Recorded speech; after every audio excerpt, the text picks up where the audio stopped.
Well, Sarah, founder of People Architecture Group, welcome to the Founder Talk podcast. Thank you for having me. Good to be here. Cheers. Excited to have this conversation with you. Absolutely. Appreciate you coming down. How would Absolutely. you, just for the listeners and the founders, entrepreneurs, people that watch the show, how would you describe what you do in a sentence or two? You know, at People Architectural Group, every day, all day, we help leaders stand taller. We help them move barriers so they can lead with confidence. So I love doing that. I've done it at organizations. And for the last 6 years, we've been doing it through People Architectural Group. I saw on your LinkedIn tagline, it said, helping small and mid-sized businesses improve retention by 30% and accelerate growth in just 6 months with strategic HR solutions. Bad retention is usually blamed on bad leadership or bad management. Is that still the case today, or is it something different? Well, I hate to say it's almost like people can't teach what they don't know. So instead of saying it's not bad leadership, the leaders that came before that individual, how did they train them? How did they show them how to build trust with the team? How did they show them how to think of the well-being of the employee? So you have to be a people first person to be able to identify certain things. So all of these things help retention. We don't even think if I trust you, if we work together, we are trusted, you can tell me where your weaknesses are and I can help you move those barriers. But if I'm afraid of losing my job and I'm afraid of certain things, then I can't do my best work. Right. And it shows with the retention, the engagement, and so on. So when you come into a company, what are you looking at? Are you looking at, retention, culture issues, hiring? Like what types of, how do you look at it from kind of a holistic big picture? And then we'll start breaking these down. So when I start working with an organization, I would look at the people and I look at the culture. Because if you look at the people, you look at the culture, it will tell you what the processes are. And so you can see the gap within the process. So I want to hear not what's on paper, but how do you treat your people? I want to see it. I'm seeing it. When I do my assessment, I don't just look at your policies and so on. I want you to tell me, who do I talk to? And not just the leadership. I want the people who are actually doing the work. I want to know, how do they feel about their leaders? How do they feel about the support they get? And all of the scoping, and at all level of the organization, there's a story to be told. And that story will show up, whether you tell me or not. If I'm there long enough, you will see it. So I feel like culture is one of those words that everyone recognizes as something good, or you need a good culture. Otherwise, people are going to leave, or people are not going to want to join your company, or you're not going to have the performance you want. But how do you know if you have a good culture in your company? When you know your people, you can help build the culture based on what your people need. Because, Alex, what my organization needs, even though we have the same, maybe it's the same title, but it looks differently. That's where the customization is. The benefit, you provide benefit for your organization, I provide benefit, but who works for me? Like yesterday I was with a client and somebody said, do you have paternity leave? What's the policy?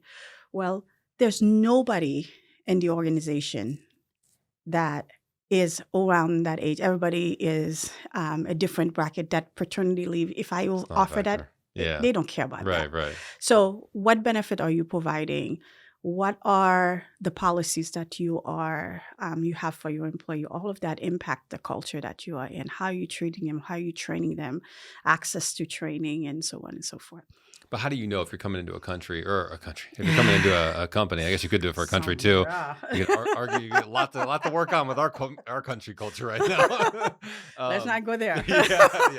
But I think if you were coming into a company, how would you dissect if the culture is healthy or not? I mean, everyone's a little bit different, of course, but how do you start telling that? Because, a leader might be totally blind to that. There might be an entrepreneur listening to this right now that thinks they have a great culture, and in reality, it sucks. How do you kind of know?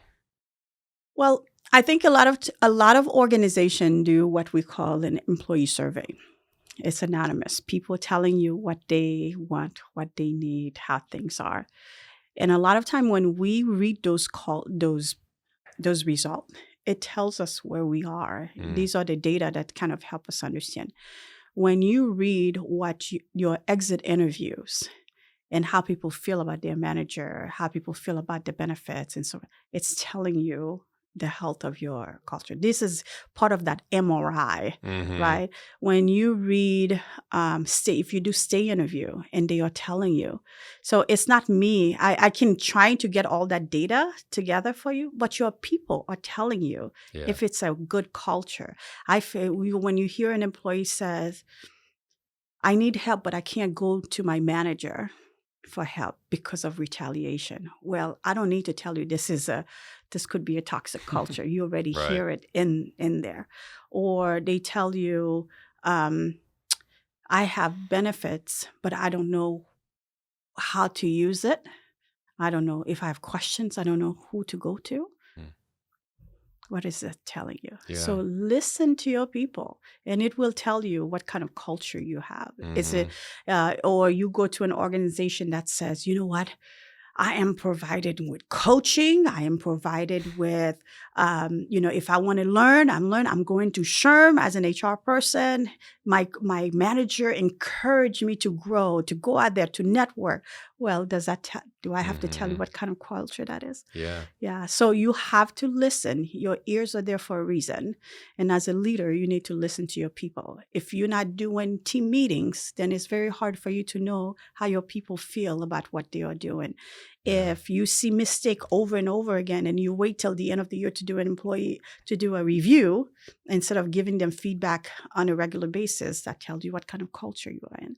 So yes, as a consultant, you can pay me to tell you to listen to your people. I'm happy to do that.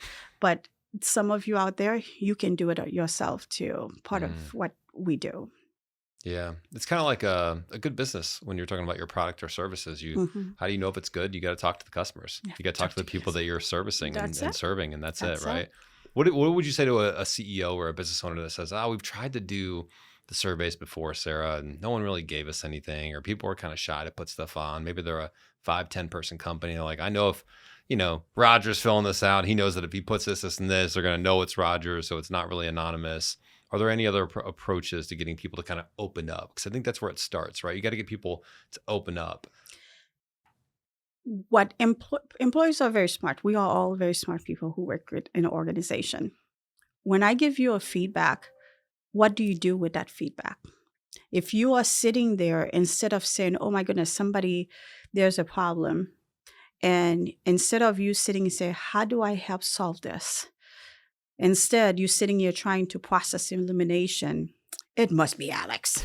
No, that's Sarah. That's the way she writes. And well, of course, they're not going to come and tell you how they feel. Right. So if people are not being honest, it's because you've asked them for their feedback and you did not do anything with it. And I understand for smaller organization, you may not be able to do something right away, but there may be some low-hanging fruit you can focus on, then that's what you do. And there may be time when you can't focus on because of other priorities. You can tell people, guys, I hear you. I can't do it right now, but I want you to know this is on my top priority. That's if it is your top priority. Make sure you communicate where you are, because as a owner of a small business, people working for me, there are certain things I want to do. I can't do it yet. Yeah. But when people know that you have their best interests in mind, and you actually have their best interests in mind, there are certain things that will wait. Yeah. But there is no excuse for toxic environment. Right. And I think some people just want to know that they're heard. That's right. It. They just want to know that, hey, I heard your request. I appreciate it. It's on our list. I can't get to it in the next 30 days, but I do want you to know it's something I'm thinking about and something I will put some focus on. That costs you nothing there. But people hear you because they know that you want them to succeed. You want them to be part of your organization. Yeah. And the success of the organization is not just for you, but it's also for them. Yeah. And so if you make them part of what you're building instead of them being outside and you, then yes, you're not going to get the best of them. And because they feel like they're not getting the best of you. A lot of people listening probably have team meetings, whether it's 3 people, 5 people, 20, 30, 100, 1,000 people. What are some advice to leaders running meetings that they want to get their people to open up and talk more and participate, not be scared to say something that maybe is wrong and make a mistake and fall flat on their face? They just wanted to create an open, everyone can share, hey, if you make a mistake, awesome, we'll celebrate it, we'll learn from it, we'll move on. How do you create that type of environment as a leader? To create that, a leader needs to understand when to talk and when to shut up. And you may have the best intention, but if you are someone that's constantly talking, then your other people don't have time to talk. And so sometimes you just have to be able to say the silent after you make a point. The silent at the beginning, it's very hard. If you're someone who can't handle silence, the downtime, but sometimes you have to sit there for 30 seconds and just wait. You ask a question, just wait. And it's awkward sometimes for It's people. very awkward. It's very awkward, but you have to wait because people have to process it. When you ask a question, you've thought about the question. How long have you thought about the question? And you also have some potential solution in your head. But that person you're talking to just heard it. They need to have time to process map what you just said to what they know, what they are doing. So it's okay for that silence for 30 seconds. Yeah. And it's okay if the silence to say, you know what, we're going to come back to this, guys. I want you to really think through this because I need your opinion. And if you make a decision as a team, please don't go back to your office and change it because the team if you're going to change, you need to get their feedback. You need to get their buy-in or let them know why you thought this would go. But when you look at the resources, blah, blah, blah, it can't go. But these are some solutions that you can do. What do they think? Because you started as a team, you need to somehow get that buy-in as well. Yeah. Yeah, I've definitely learned in my experience that if the leader gives the idea first or speaks first on what they think is the right path, everyone else just kind of goes, yeah, I agree. Sounds great. Yeah. And sometimes it's not. And it's bullshit. But it's like, of course, they're not going to really speak up because you already laid it out. And sometimes that person has the most experience. And sometimes it's not a bad idea, but maybe there was another approach they could have taken, but they never got there because they were like, well, I'm not going to say something now. It's going to sound stupid compared to that, right? Yeah. So you do got to sit there. And sometimes it is awkward and you got to ask tough questions and let people just sit back and just do that. Yep. And sometimes leaders have somebody above them too. Yeah. So when you are not able to make that final decision and you are making a team decision, you need to make sure you let the team know, hey, I'm going to take it to Alex and get his buy-in, and then I'll let you guys know if it's a go. Yeah. But if you said it's a go, then your boss shut it down, you are messing up with your team's trust in you.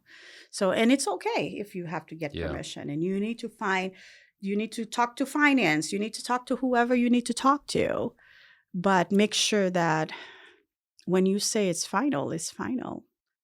And if the plan change, you come back to the team because it's easy to have trust at first. It's harder to rebuild trust, but it can be done. And how do you build trust with someone? Because, whether you're trying to sell something or whether you're trying to build trust with your team, everyone, trust is really a key. Relationships really is a cornerstone of most things we do. In your words, how would you say you build trust effectively? Be your authentic self. Do what you say you're going to do when you say you're going to do it.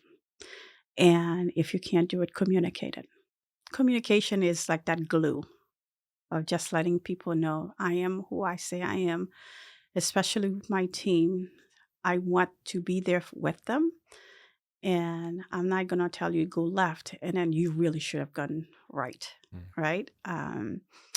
So again, people know when you want them to succeed. They know when this is all about us. It's not we.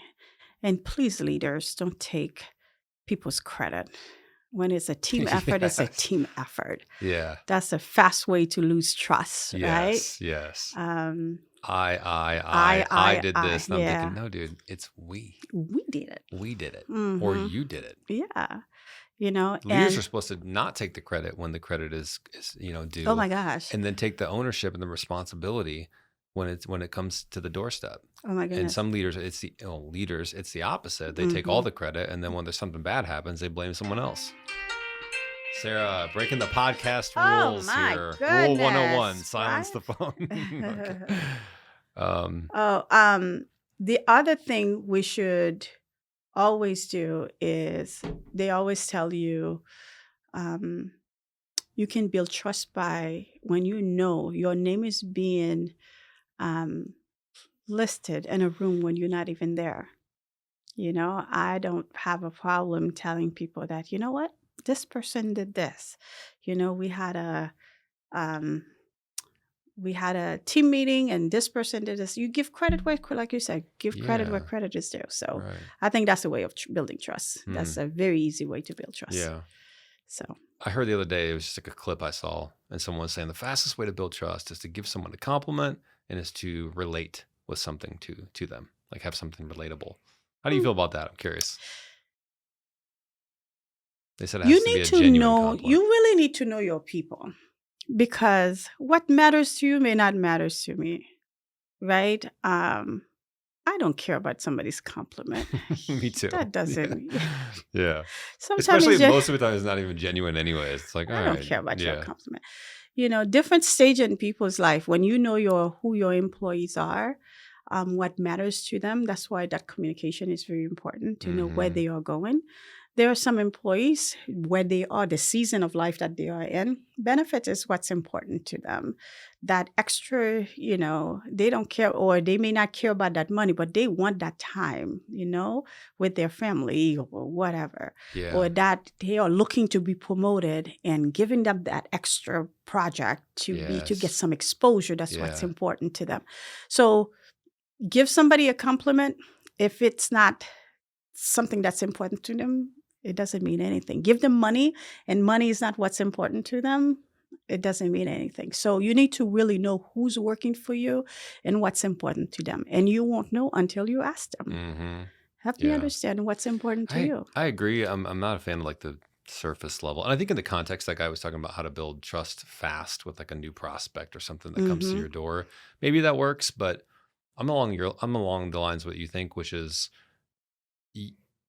you have to come through on the things that you say you're going to do. That's numero uno. Like if you don't come through, you lose trust instantly. That's why people don't trust themselves sometimes, because they're like, well, last time I didn't do this when I should have. So just like yourself, you have to put trust in yourself, say you're going to do something, follow through. And I think the other thing is kind of what you're alluding to, which is just a genuine care of like listening to people, really listening to hear them, not to say what's next, or, you know, caring about where they want to go and their goals and their interest. And that's so, I don't know, it's not very common in terms of whether you're dating or whether it's a business relationship or whether it's whatever it might be in a company. It was rare for me to experience, and still to experience someone. I just experienced this the other day, actually, on a lunch. Shout out to Christoph. He's been on the podcast. Hopefully he's watching and listening to this right now. But I was just blown away by him, because we go to brunch. He asked me out to lunch. He's been on the show before. We're just like talking, shooting the shit, getting to know each other more, talking about business, life, whatever, seeing how we can help each other. And he just like is so locked in. And he just kind of leaned in. He's like, hey, tell me about you. What's going on with you? And he was just like listening. I was like, oh, this. And I was like, all right, I'm kind of done. I was like, I want to talk about you, not just me. And I felt like uncomfortable after a while. I was like, all right, that's enough about me. He was like, so I was like, so what about you? Like, how'd this go for you? And he was like, no, tell me more. He's like, how's the business really? Like, what's going on here? Last time we talked, you mentioned this, and this. What's going on with that? And and you could tell it wasn't like bullshit. It wasn't like, oh, I'm your boss, so I should ask, like, how was your weekend? Yeah. You know, it's just like feels very like, how was your weekend? Good. How was yours? Good. And it's just like, what'd you do? Oh, we hung out there. Oh, okay, cool. What'd you do? We did this and this. I feel so surface level. The conversation is so surface level. He was locked in. He was like really wanting to know, followed up, got deep. But you know what, Matt, what you said that's very important? He's been on your show a few times. You guys probably have had some conversation. Yeah. He heard you before. Now he's generally committed to what you said. Imagine you first met someone and then they're trying to go that deep with you. You probably wouldn't open up because that's your business. This is the first time I'm talking to you. Let's stay on the surfacey level. I would, but that's just me. I'm Me too. cool with going there day one. You know what I mean? But not like your private stuff that you wouldn't tell Correct, me. correct. But I'm cool going deep like anytime, you know? Yeah. But I think even if you are some people are not. open, but it's not genuine. Yeah. To me, I would say it's not genuine. So it doesn't matter if it's a client or your employees. You need to understand what the relationship is. A relationship, I'm not going to meet in a relationship. The first time we meet, you start talking about children. Yeah. Then there won't be a second date. Yeah, you know, maybe, yeah. I'm Maybe, running. yeah. So Yeah. the same thing too. When you have an employee, just make sure you understand. Hey, I'm getting to know you. I want to know who you are. Where do you see yourself in 5 years? This is, to me, that's genuine. Mhm. In an interview or when somebody first. Now, when you start telling me about who you are, you work with me and I see where you are, I can say, I want to help you get to the next level in 6 months to a year. That's genuine because I have proven myself for a while. And now the relationship is evolving. I am engaging with you. And I genuinely want to see you be promoted. So you need to know where you are, who you are, when you can ask certain questions. And that, as a leader, this is something that I think a lot of us have to work with. And when you said you're going to help somebody, do it. Yeah, it goes back to the follow through thing, right? Back to the follow through thing. Why do you think so many leaders struggle with that? It's what seems obvious, what we're saying now. You can nod your head and go, yeah, care about your people, ask about their goals, follow through, listen, but it doesn't seem very common. Sometimes I don't think it's very common. I think sometimes we don't have a process. We may want to do it, but we don't have the tools to do it. We don't have the support to do it. We don't have the budget to do it. So then you need to do it at the level where you are. So maybe the development to begin with, all I can do is send you to webinars, encouraging you to go to webinars, encourage you to, if it's available, the LinkedIn Learning, I can encourage you to do that. If that's all I can afford, that's what I'm going to do. But I'm not going to tell you I'm going to send you a week conference when I know I don't have the budget for it. So if you can make the time to meet with someone, to talk to them and help them develop it within their role. If that's what you can afford, do it. Again, do what you said you're going to do and stay within the limit of what you can do. And so again, that's building trust, that there are a lot of great webinars out there. I am one of the organizations that provide phenomenal webinars every month to HR and business owners. It doesn't cost anything, but it's a community of people coming together. HR person who doesn't have a budget, you should be connected to an organization like myself who provide those kind of learning, because we are talking to clients. I'm at multiple clients every week, seeing what they are doing, and the issues that HR are facing is the same at every organization, maybe at different levels. We are seeing a different facet of that same problem, but it's the same thing. So we can learn from each other. So again, do what you say you're going to do and do it at the level of what you can provide. Now, do you see any differences between, you got Gen Z, millennials, Gen X, boomers, how you lead that group of people, how you lead the different generations? Is there a difference? Should we be approaching different, generations on different levels or different ways or strategies, or is it all basically the same? Certain things are the same, certain things are different. What me at my age now is the things that are important to me is totally different than somebody who's just emerging, just Right. entering the workforce. Right. Again, it goes back with whatever the makeup of your organization is, you have to know your people. I'm going to keep saying the same thing. You have to go to your people and figure out what's important to them at what the level of where they are. And so that will drive the benefit you provide. Depends on who's in your workforce. It will drive the learning that you provide, the training and development you provide. It will drive the compensation that you provide. You know how your compensation is structured. It will drive engagement.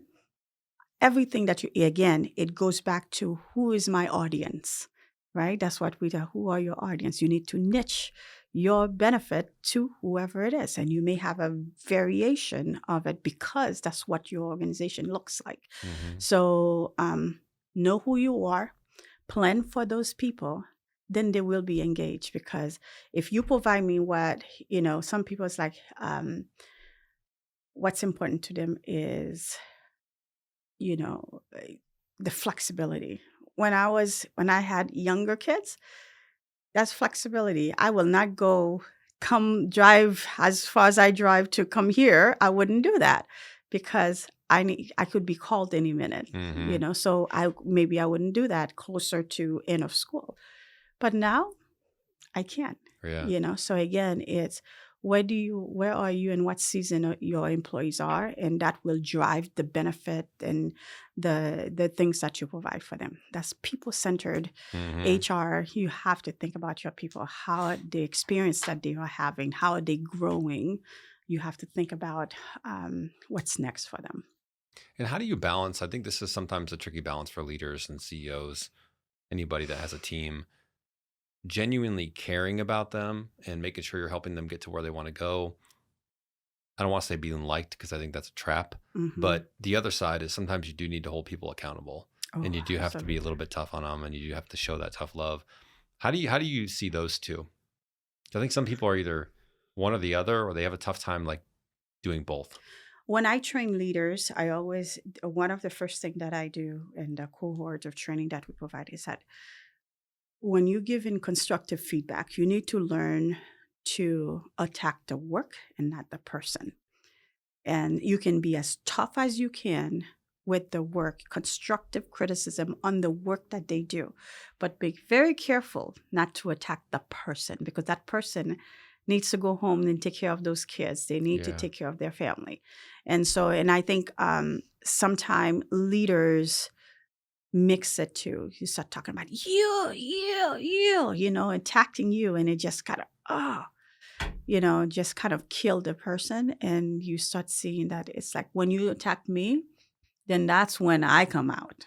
And you don't want to Right, do you get that. defensive and stuff You're like that. very defensive. But if you attack the work and you could say, you know what, and no matter what work you do, very, very seldomly the whole work will be bad.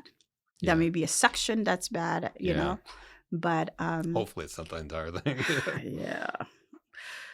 So, Yeah. Well, and speaking of that, I mean, how do you know when it's time to fire somebody or when it's time to just coach them a little bit more? So I believe in continuous feedback. When you hire someone, you hire them to perform a specific work. And so again, that goes to you are giving people feedback on the work, right? If it's possible that a great person just doesn't have the personality or the skills to do what you need them to do, then you have to make sure that you're looking at the organization overall. And if I'm continuous, if the work is not meeting the expectation, then that's when you've done coaching and you see that you're at a point where it's not going to work. Then that's when, with respect, the same respect that people come into the organization, they need to leave with that same respect. Yeah. And so I've never done a termination that I felt 100%, like I'm like, oh, this person is good. Because I'm thinking about, sometimes I'm like, oh my God, that person, that family that's not going to have that extra income and so on. But I understand that for the organization, we need to get the right person in here. Because if you don't do that, you have to think about everybody else that's in the team, how this low performance is impacting their work, how it's Yeah. pulling them down. So that's why, yes, we have to part ways, but you do it with respect and dignity, the same way that you bring them in, because this individual is going to be your biggest marketer. If they leave, oh, I love this organization. That's not what I wanted to do, but and this is when it's not done tactfully. That's why you hear on LinkedIn every day, you see somebody Every day. talking Oh my about God. their manager, I love the how voice. bad it was, and Oh so my on. God. Because, when they talk about company X, Yeah. they're really talking about the manager, how the Yeah, manager for sure. Usually, treated yeah. them. So it's very important to train your manager to know how to handle those conversations and give them the tools they need to do it tactfully. And so so you want to end up on LinkedIn and TikTok. You don't want to be that, yeah. No. Especially if the post goes viral. There's Oh been my a lot of God. those. A lot of A them. lot of leaders caught up in. Remember the webcam, what was it, the Kiss Cam or whatever it is, and that leader's there with the CEO guys there with his VP of whoever, I think HR or something. Yeah. What'd you think about that? That was kind of crazy. That was crazy. It happens more often than we think. Yeah. People are not aware of their surrounding. Yeah. You need to be aware of your surrounding. And this is one of the reasons why you have the state even recommending certain things, like when it's good, it's good. When people are getting along, when you get the higher up you got, the more aware you have to be aware. Yes. Emotional intelligence is very important. Yeah. And what you do matters, especially when you have a family. You have to think about it's not all about you. It's about the family too. Right. But, that's not Some my people just thing. want to throw a wrench in their entire life for some whatever. Yeah. It's crazy. You mentioned emotional intelligence. Can somebody become more emotionally intelligent? I think there are tools out there to help you be more emotional intelligent. I think it's awareness. It's awareness of what you do. I did not. How many times a day it's like I'm sorry. I did not realize I was doing that. Yeah. And so the problem is when you still do it.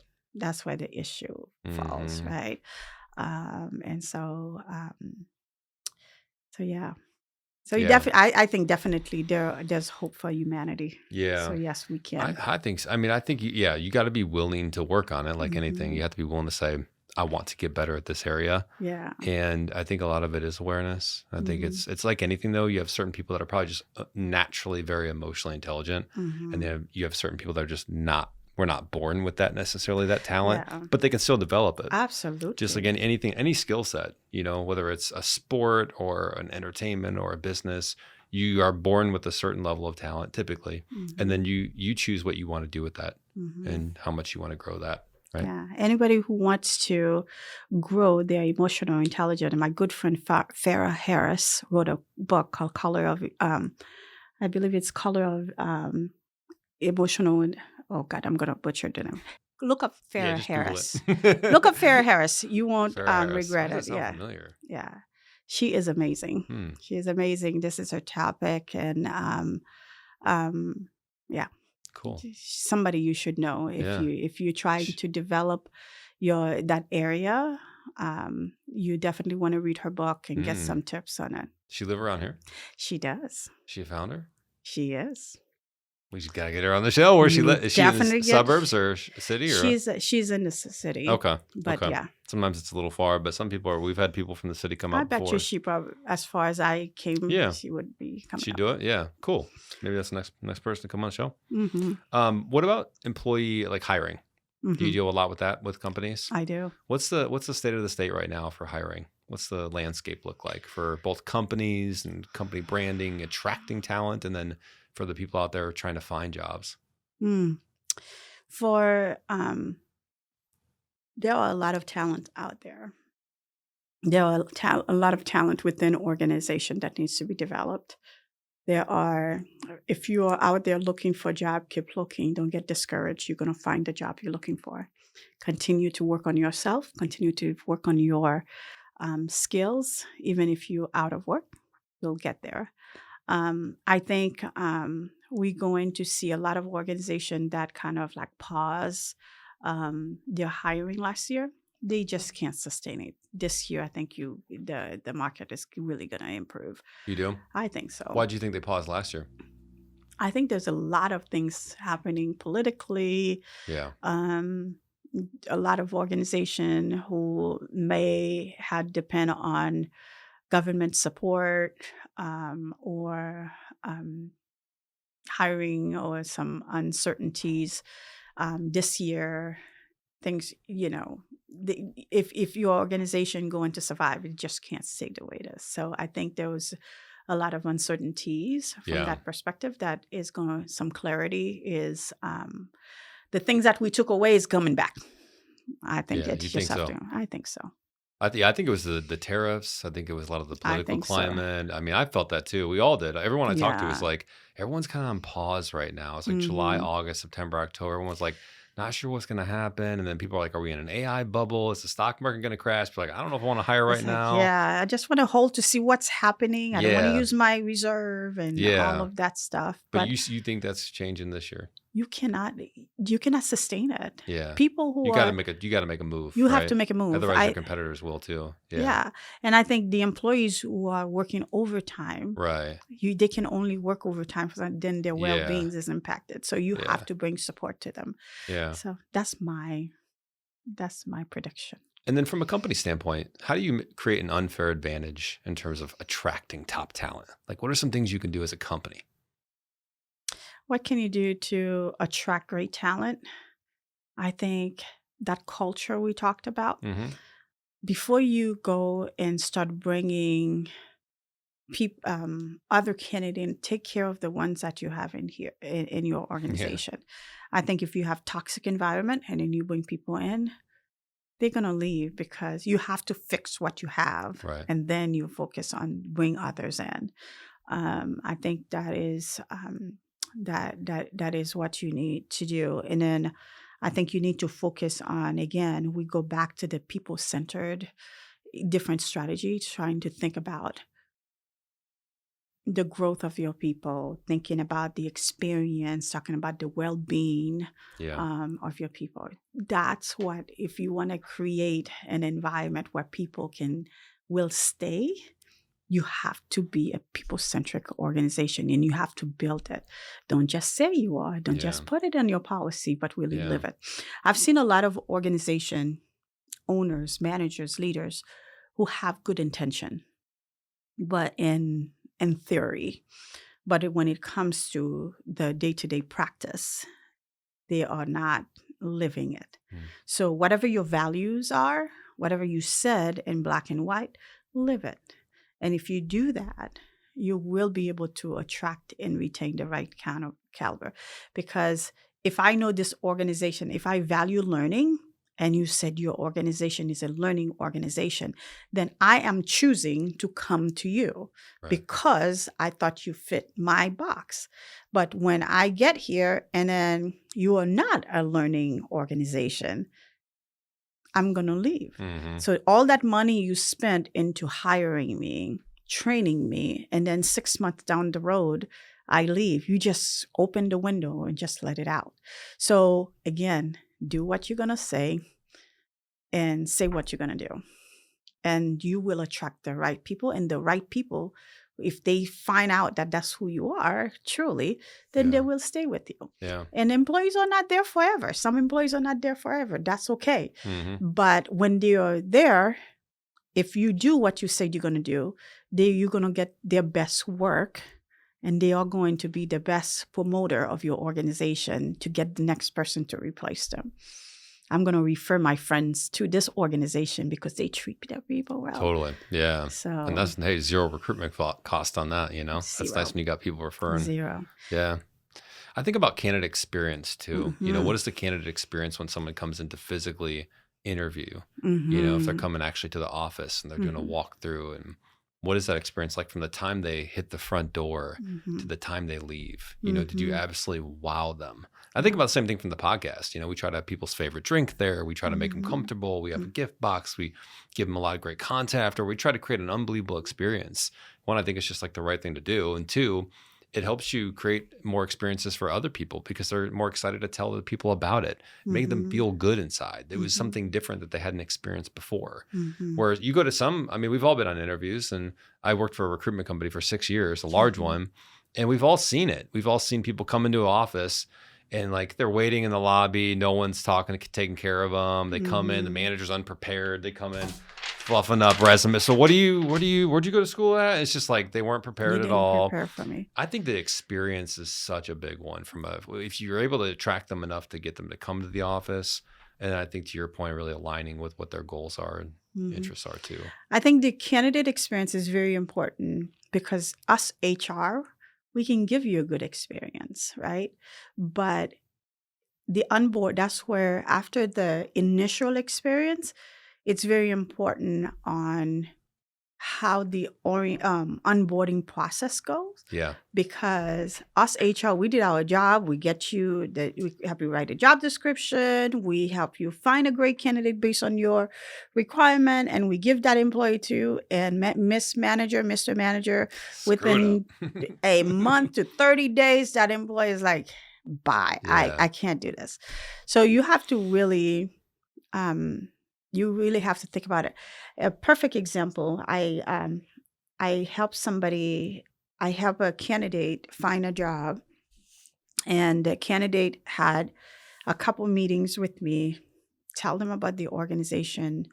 It was perfect. They really was very interested. So they had a Zoom meeting with the manager.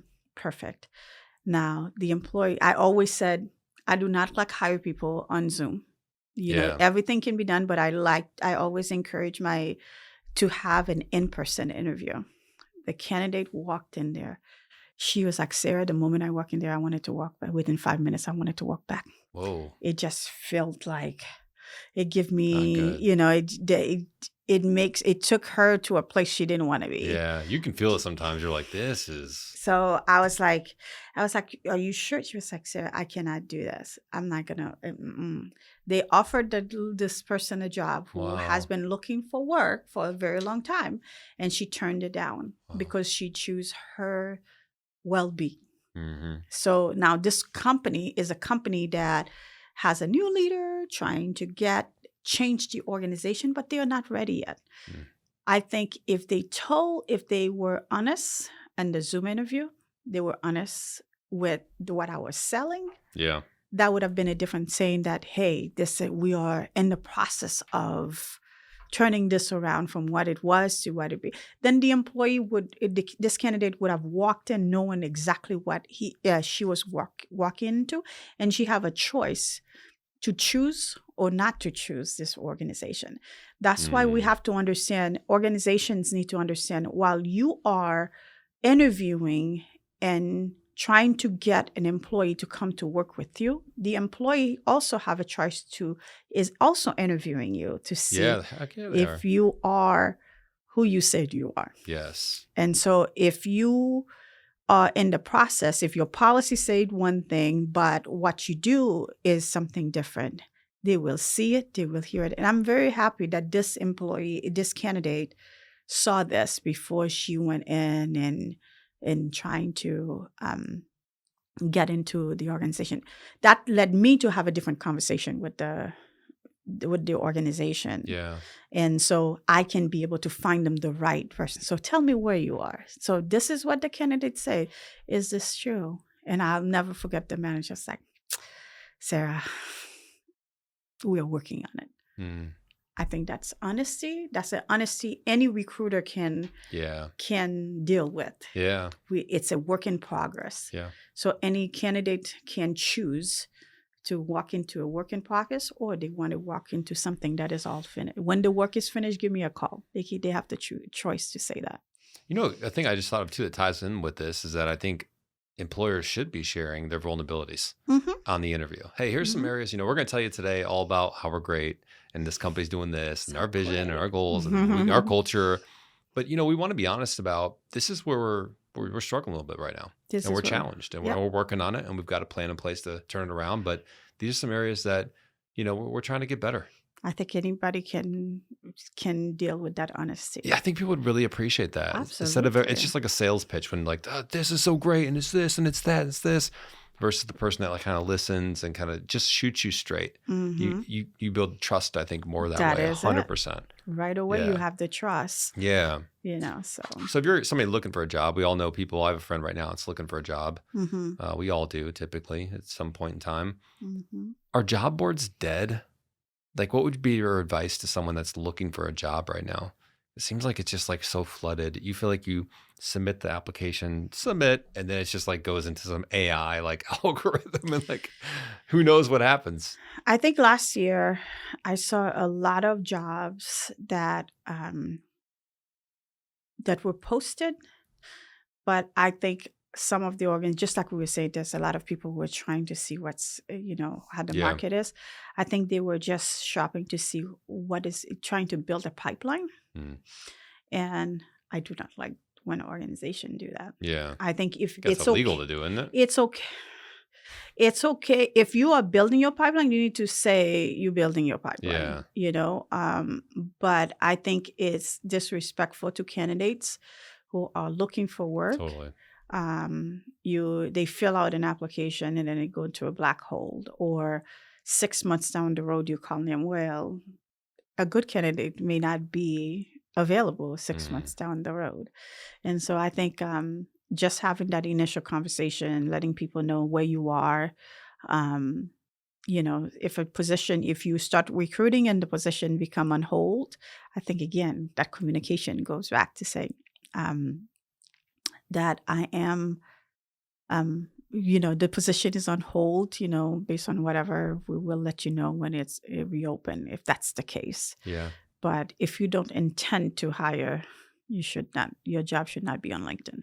Do you think it's a waste of time to apply for jobs though nowadays? No, I don't think so. Is there a better strategy that you take? Something more proactive or more, how do I stand out? Because to me, it's just like submit.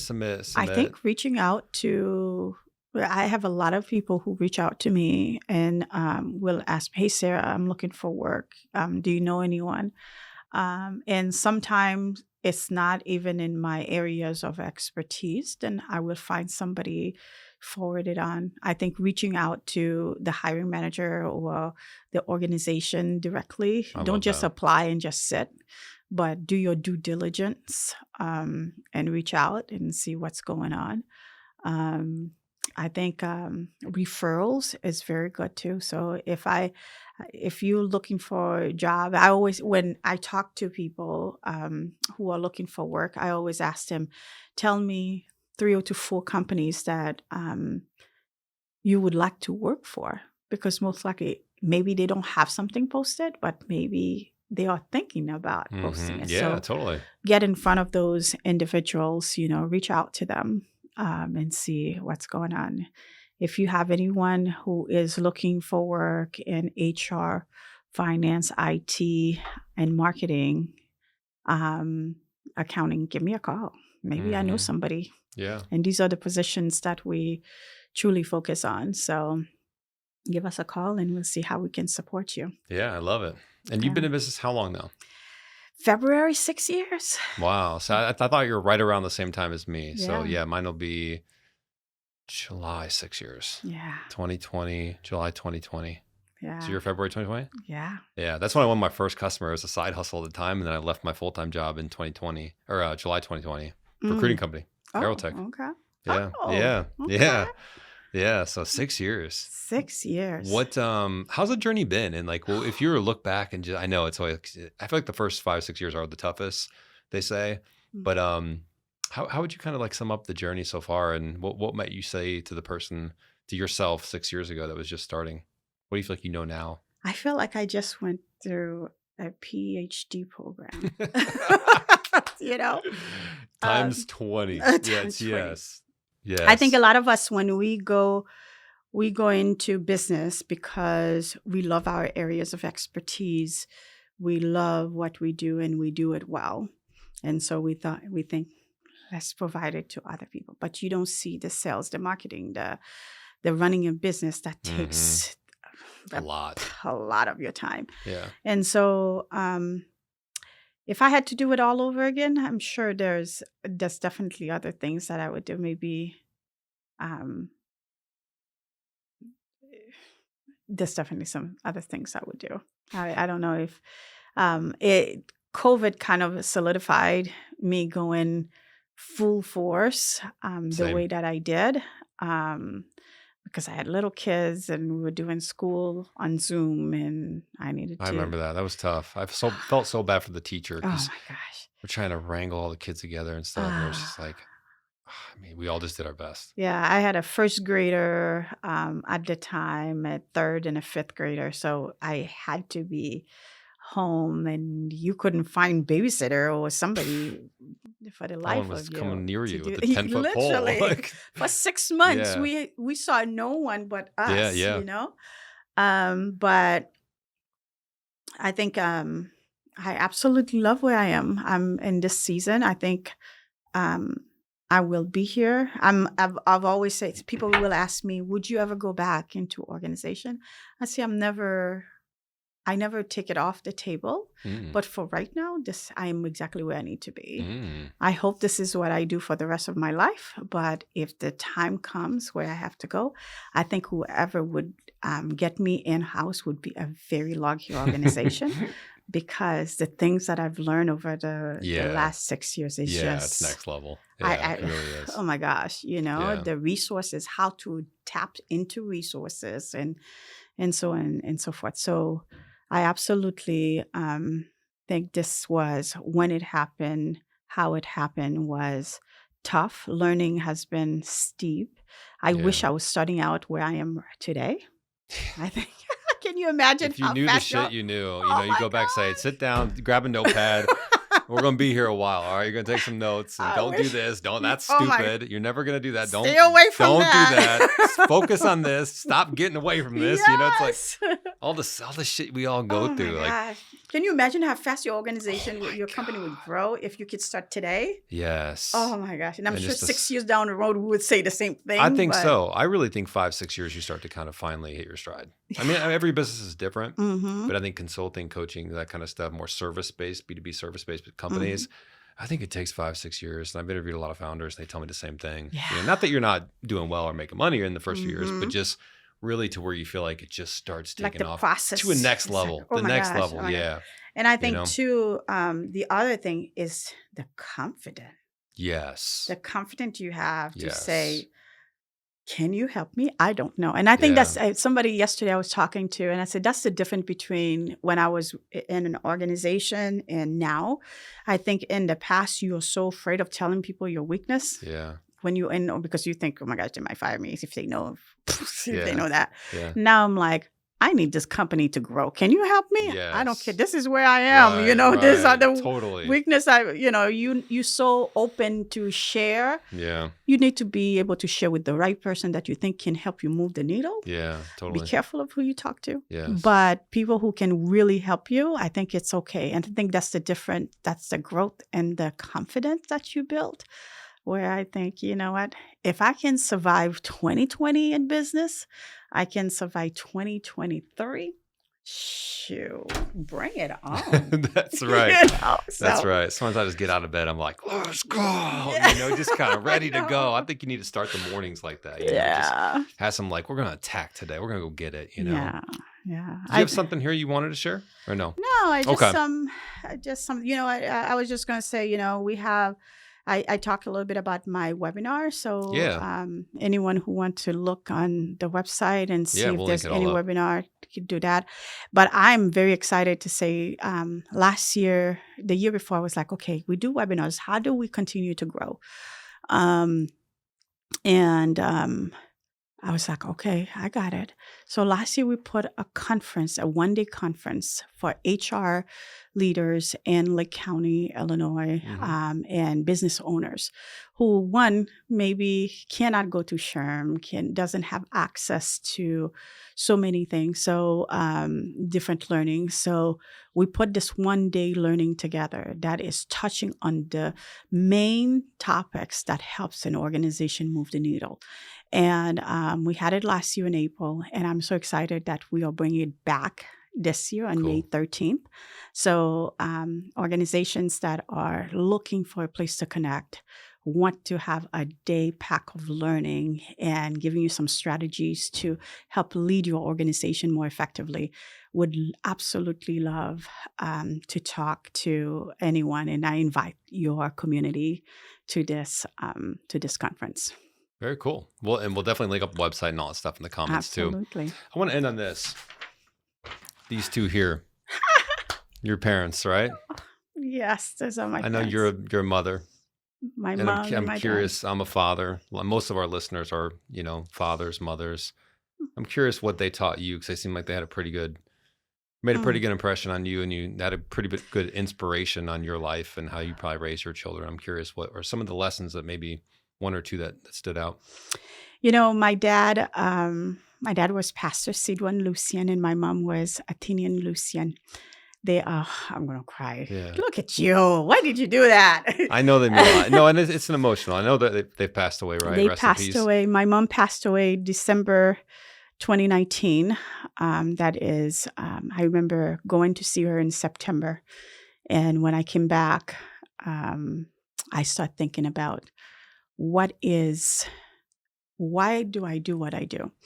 And she is a huge, when I came back, first day I went back to work, that was my last day of work. Because Really? that was my last day of work. And my dad I'm gonna move started. This so you don't have to, because I know it's tough.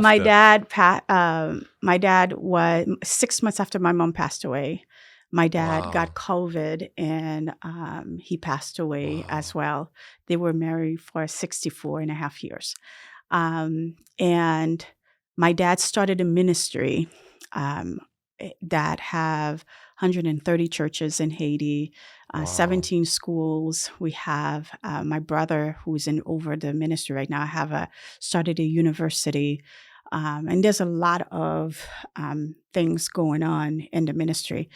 And when my dad passed away, we were thinking about how do we keep the ministry going. So there's 9 of us kids, and every one of us took a part. A ministry. Kids. Yeah, Wow. my dad had 9 children. I'm the 8th of 9, and then they wow. adopted one, so 10.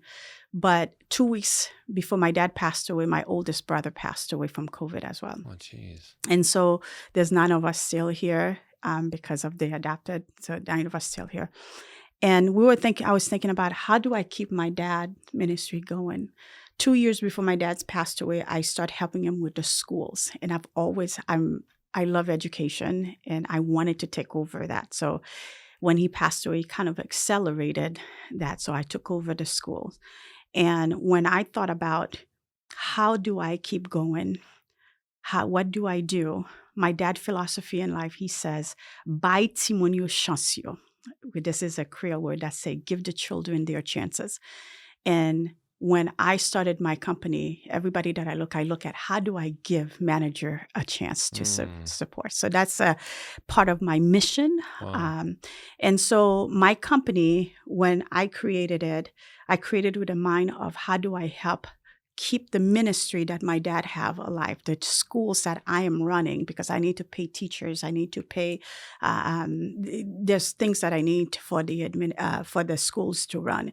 And so by my business, one of the main reasons why I didn't give up, I can't give up, is because it fuels the school, some of the schools that I support. Part of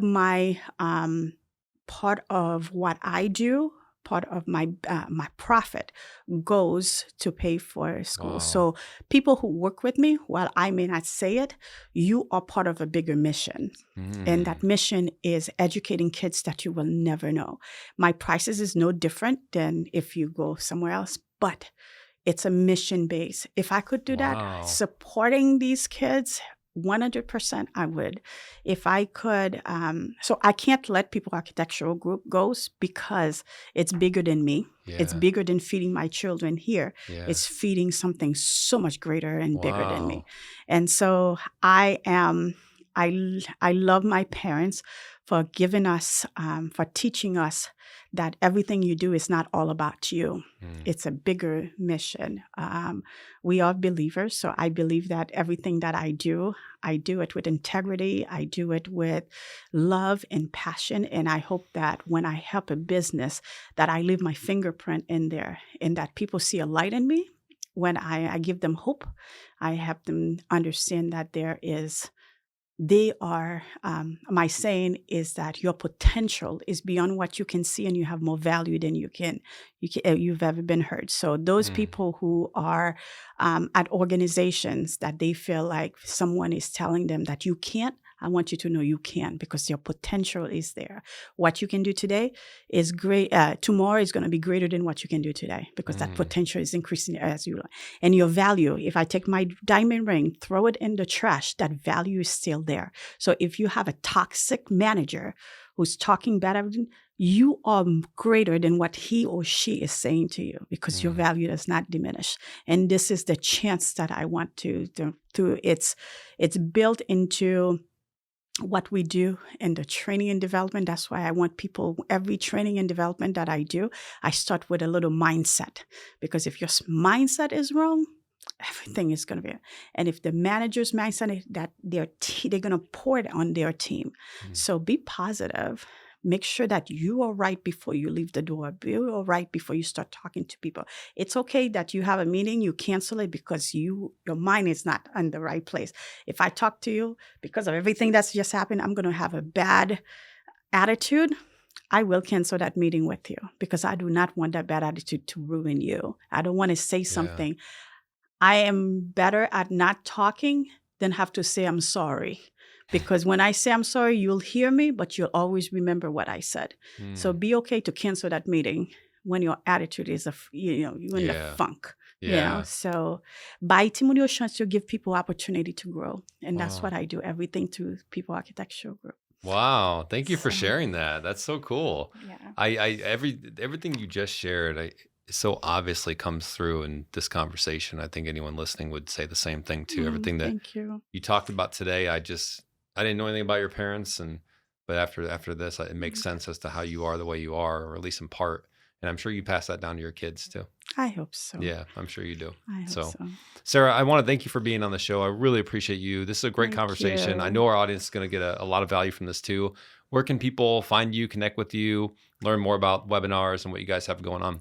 Well, they can reach out to me. I'm on LinkedIn. Yep. I would love to connect with anyone that feels like they need a chance. They need to give their employees a chance. I would love to be able to talk to them on LinkedIn. Please go to my website, peopletugroup.com, and you can get more information about us as well. Very cool. Thank you so much for having me. Thank you. Good. This was a long time in the making. Yeah, it was. It was. Thanks again for coming out. We'll link everything in the description. Sounds Thanks, good. Sarah. Thank you.